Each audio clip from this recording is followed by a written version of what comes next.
Ses conclusions, John Hattie recommande aux enseignants de devenir des experts de l'apprentissage. Mais que savons-nous au juste de l'apprentissage? Eh bien, nous savons que l'apprentissage se produit lorsque les neurones se touchent. Nous savons aussi qu'il se produit lorsque le cerveau est face à un déséquilibre ou face à un défi. Les apprentissages s'installent dans la mémoire à long terme. Finalement, l'apprentissage modifie le cerveau. C'est un fait extrêmement important, puisqu'il signifie que les choix pédagogiques des enseignants sont significatifs. Quelles sont les recommandations pédagogiques pour les enseignants? Premièrement, développer la relation maître-élève et le climat de classe. En effet, l'activité neuronale augmente en présence d'émotions positives, alors qu'elle est ralentie en présence d'émotions négatives ou de stress élevé. Deuxièmement, utiliser la rétroaction. Une rétroaction qui guide l'élève quant à ses apprentissages est souhaitée. Troisièmement, multiplier l'encodage, utiliser à la fois des référents visuels et des référents auditifs.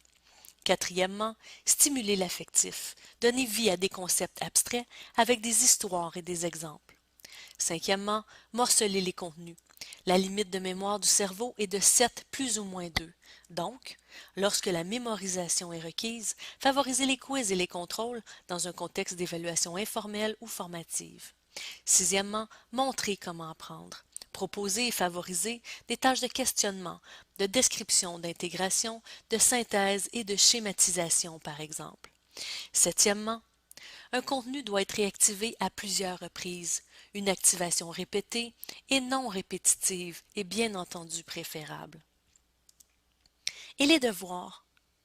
Eh bien, pour favoriser l'apprentissage, les devoirs doivent réactiver des contenus abordés dans le passé. Ils doivent mobiliser des savoirs spécifiques et doivent proposer des tâches d'appropriation. Et qu'en est-il de leur impact? Eh bien, la recherche démontre qu'au primaire, les devoirs n'ont pas d'impact sur la réussite, alors qu'au secondaire, les devoirs sont bons avec modération. Toutefois, ils n'ont que peu d'impact chez les élèves performants. Alors pourquoi ne pas les penser de façon à aider les élèves qu'ils sont moins?